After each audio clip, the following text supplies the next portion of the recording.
Hello, good morning, dear students. I hope you all are fine.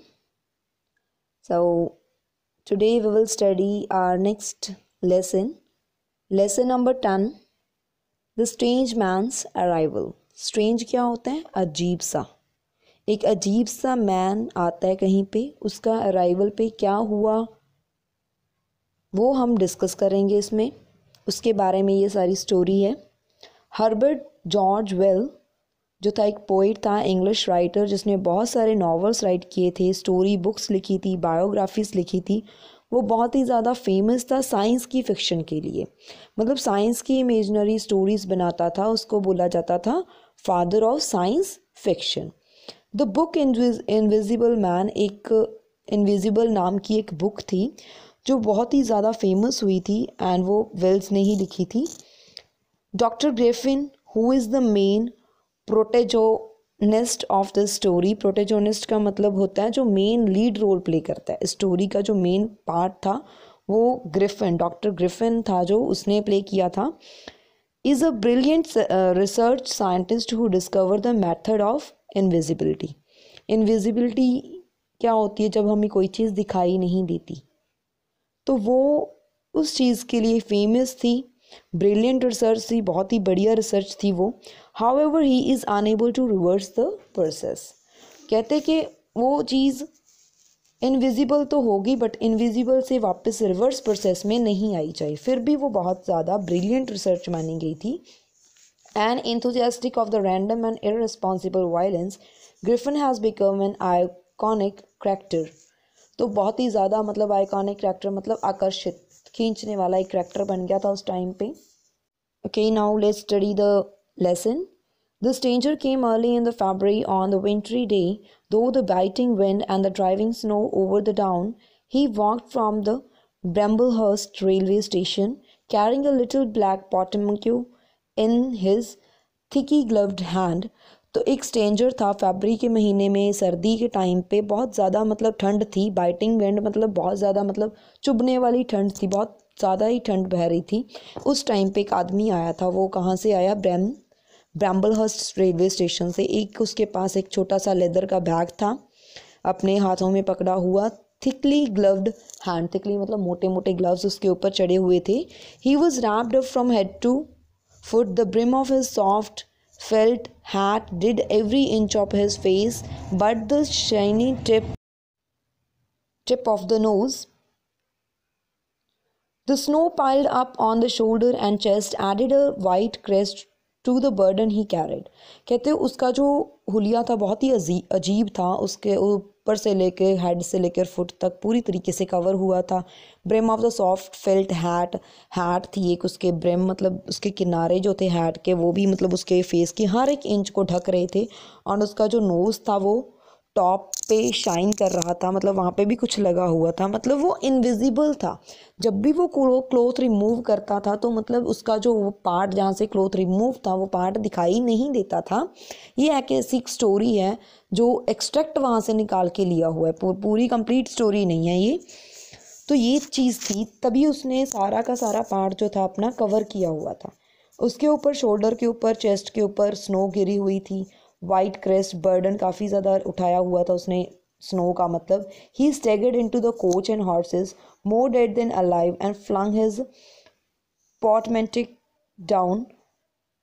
जो उसका bag था उसको नीचे रख दिया था. फिर उसके बाद फायर ही क्राइड. फायर थी, आग लगी हुई थी. In the name of the human charity the room and a fire.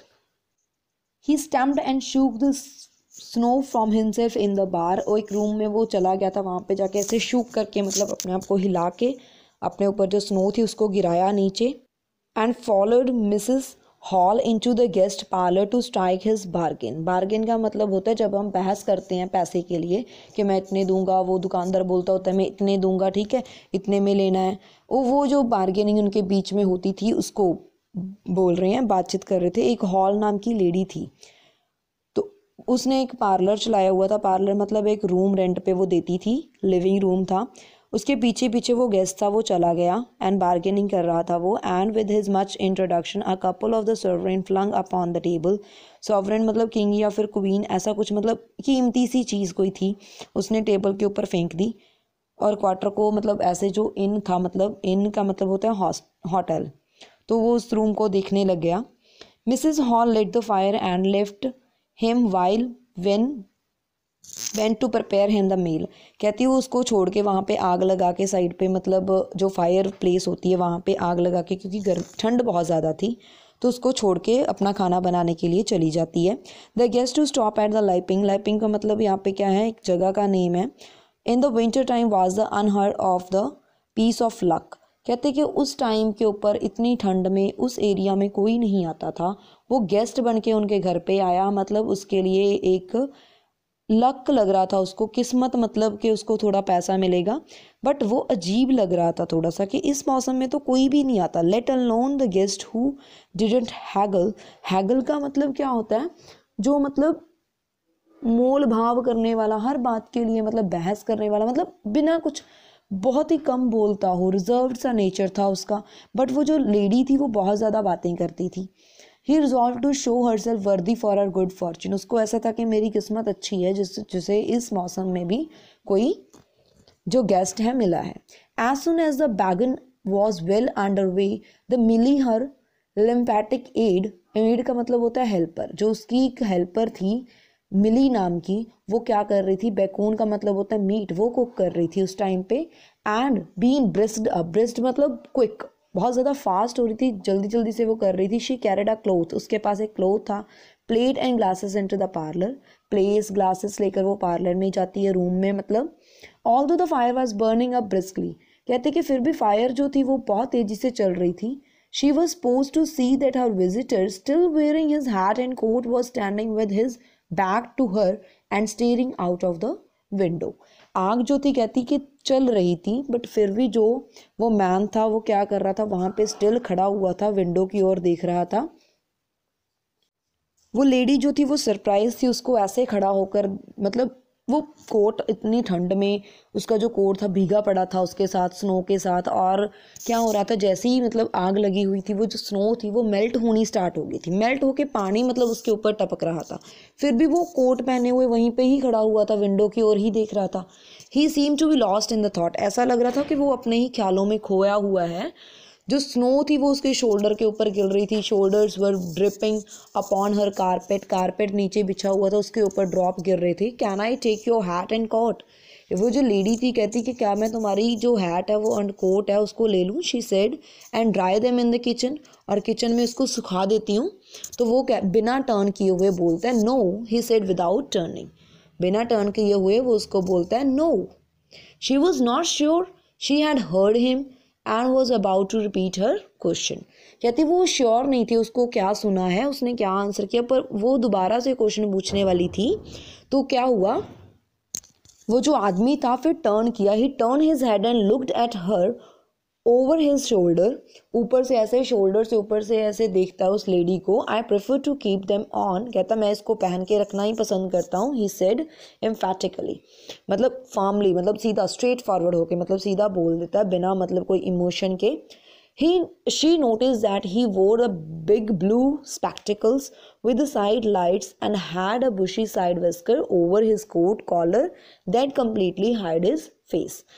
तो वो देखती है, जब उसने टर्न करता है उसकी तरफ तो वो देखती है बड़ी बड़ी उसने स्पेक्टिकल्स वियर की होती थी, चश्मे लगाए हुए थे, मतलब उसका जो चेहरा था वो बिल्कुल भी दिखाई नहीं दे रहा था। उसने कॉलर कोट पहना हुआ था, बड़े बड़े कॉलर्स वाला। उसके विस्कर्स मतलब कुछ जो चीक्स के ऊपर था, साइड बर्न्स जो थी मैन की साइड की चीक के ऊपर। तो वो लेडी उसको बोल के चली जाती है। As you like sir, she said, soon the room will be warmer. कहते चलो कोई बात नहीं, जैसा आपको ठीक लगता है, और जो ये रूम है वो जल्दी से गर्म हो जाएगा। He did not reply and turned his face away again. तो वो बिल्कुल भी बोलता नहीं है और अपना फेस जो है दोबारा से टर्न कर लेता है।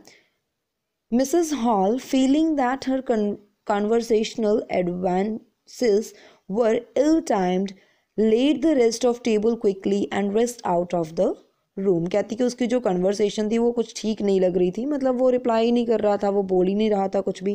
व्हेन शी टर्न्ड, जब वो टर्न किया तो उसने देखा he was still standing there like a man of stone. ऐसा लग रहा था कि पत्थर का एक स्टोन है, वो ऐसे ही खड़ा हुआ है बिना हिलजुल के। हिज बैक हज्ड, हज्ड का मतलब होता है थोड़ी बेंड हुई, मतलब his collar turned up, his dripping hat brim turned down, hiding his face and ear completely. She pulled down the egg and bacon with a considerable emphasis and called out to him, "Your lunch is served, sir." तो उसके हुलिये के बारे में, उसका जो appearance था उसके बारे में बताया गया है कि वो थोड़ा ऐसे ही मतलब पत्थर की तरह खड़ा हुआ था, बैंड होके। उसके जो कॉलर थे ऊपर की ओर किए हुए थे, मतलब उसकी जो गर्दन थी बिल्कुल भी दिखाई नहीं दे रही थी। हैट थी वो नीचे की ओर की हुई थी, और उसने अपना फेस एंड ईयर्स जो थे वो कम्प्लीटली हाइड किए हुए थे। She put down the egg, egg और बेकॉन जो मीट वो बना रही थी उसको नीचे उतारा, एंड उसने उस जो आदमी था उसको बुलाया कि आपका जो लंच है वो रेडी है सर। तो वो बोलता है thank you, he said. He did not stir until she was closing the door. जब तक उसने डोर नहीं क्लोज किया तब तक वो हिला नहीं वहाँ से, बस थैंक यू बोल देता है। Then he slung around and approach the table. तो आया वो उठ के वहाँ से एंड टेबल के पास पहुँच गया। As she went behind the bar to the kitchen, she heard a sound of spoon being rapidly whisked around the basin. तो जब वो रिटर्न कर रही थी किचन की ओर तो उसने आवाज़ सुनी स्पून की, तेज़ी से जो बेसिन के ऊपर लग रहा था, मतलब वो धो रहा था। Chirk chirk chirk, that girl, she said, there I clean forget it. कहती कि रुको रुको, मैं क्लीन कर देती हूँ, वो भूल गई है। वो गर्ल जो उसकी मिली, जो उसकी मेड थी, वो भूल गई है।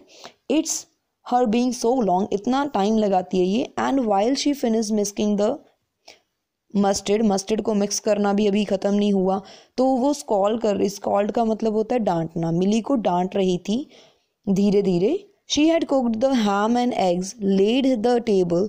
कहती कि उसने एग, हैम, वो ये चीज़ें बना दी और टेबल के ऊपर रख भी दी, सारा कुछ कर दिया। Millie had only succeeded in delaying the mustard, but सिर्फ डिले किस में हुआ, किस में वो पीछे रह गई, मस्टर्ड प्रिपेयर करने में। Then she fill the mustard pot, फिर उसने मस्टर्ड पोट को फिल किया एंड वो पार्लर में, रूम में, मतलब लिविंग रूम में लेकर आई। She wrapped and enter promptly, वो रैप करके एकदम से, प्रॉम्प्टली का मतलब होता है एकदम से, जल्दी से वो आ जाती है रूम में। And she did so her visitor moved quickly, वो इसने इसलिए किया ताकि जो उसका विजिटर है वो अच्छे से अपना काम कर ले जल्दी जल्दी से। But she got a glimpse on white object disappearing behind the table. It seemed as if he was picking something from the floor, ऐसा लग रहा था कि वो नीचे से कुछ उठा रहा है। She slam down the mustard pot on the table, मतलब स्लैम डाउन मतलब रख देती है वो, वहाँ पे जाके रखना, शट भी होता है इसका मतलब, और वो वहाँ पे जाके रख देती है। And then she notice that the overcoat and the hat been taken off. कहती कि जो उसका ओवरकोट था, उसका हैट था, जैसे वो टर्न करती है वो उसने रिमूव करके साइड पे रखा हुआ था in front of the fire. The pair of wet boots threatened rust to her steel fender, जो उसके बूट थे भीगे हुए, गीले से, रस्ट के साथ भरे हुए, गंदे से जो बूट थे, वो उसने स्टील फेंडर, क्या होता है, जो एक स्टील का एक स्क्रीन सी होती है जहाँ पे मतलब हम फायर प्लेस के पास वाली जगह होती है, वहाँ पे उसने साइड पे लगाए थे। She went to these things, ये जो चीज़ें पड़ी हुई थी उसके पास वो जाती है। I support I may have them to dry now, कहती कि मुझे लगता है कि मुझे इसको ड्राई करना चाहिए। She said in voice that brooked no denial, denial का मतलब होता है मना करना, मतलब इस तरीके से बोलती है कि कोई मुझे मना नहीं करेगा। Leave the hat said her visitor in the muffled voice, mute मतलब धीमी सी आवाज़ में बोलता है कि रख दो मेरी हैट को। She turned and saw that he was sitting looking at her, वो मुड़ के देखती है तो वो बैठा हुआ था एंड उसकी ओर देख रहा था। For a moment, she stood gaping at him, too surprised to speak. वो देखती रहती है, मतलब वो सरप्राइज हो गई थी कि ऐसे क्यों देख रहा है। मतलब he held a white cloth, a serviette, white cloth मतलब जो नैपकिन्स होते हैं, टेबल के ऊपर जो नैपकिन रखते हैं वो अपने हाथ में रखती है, over the lower part of his face so that his face and jaws were completely hidden, and muffle his voice, उसकी जो आवाज़ थी वो बहुत ज़्यादा धीमी आ रही थी क्योंकि उसने माउथ और जास वगैरह जो भी जबाड़ा अपना मतलब उसको मतलब लोअर जो पार्ट होता है हमारा टीथ वाला उसको मतलब पूरी तरीके से ढका हुआ था, इसलिए कहती है उसकी आवाज़ जो थी कम आ रही थी. But what started Mrs. Hall was the fact that his entire forehead above his blue glasses were covered with the white bandage. कहती कि फेस कवर किया है, उसके ऊपर वाला जो पार्ट है गॉगल्स के ऊपर वो भी उसने वाइट बैंडेज के साथ कवर किया हुआ फॉरहेड था. अनदर कवर्ड हिज ईयर, एक और बैंडेज मतलब जिसके साथ उसके ईयर कवर किए हुए थे, फेस कवर किए हुए थे, बस एक छोटी सी नोज दिखाई दे रही थी. He wore a dark brown velvet jacket with a high black lining lined collar turned up about his neck. उसने वेलवेट की एक डार्क सी जैकेट डाली हुई थी ब्राउन कलर की, उसका जो कॉलर था वो ऊपर था, नेक को कवर कर रहा था. Thick black hair escaping between the cross bandage, bandage लगाई हुई थी ना उसने सारे अपने फेस के ऊपर ईयर्स के ऊपर, तो उसमें से बीच में से जो हेयर थे वो निकल रहे थे बाहर. Projected in the curious tails and horns, मतलब इधर उधर ऐसे ऐसे करके टेढ़े बिंगे होके मतलब निकल रहे थे. Gave him the strangest possible, strange appearance दे रहे थे ये जो बाल उसके निकल कर दिख रहे थे ना. तो जो आगे हैं हम नेक्स्ट वीडियो में स्टडी करेंगे. Enjoy your day. Thank you so much.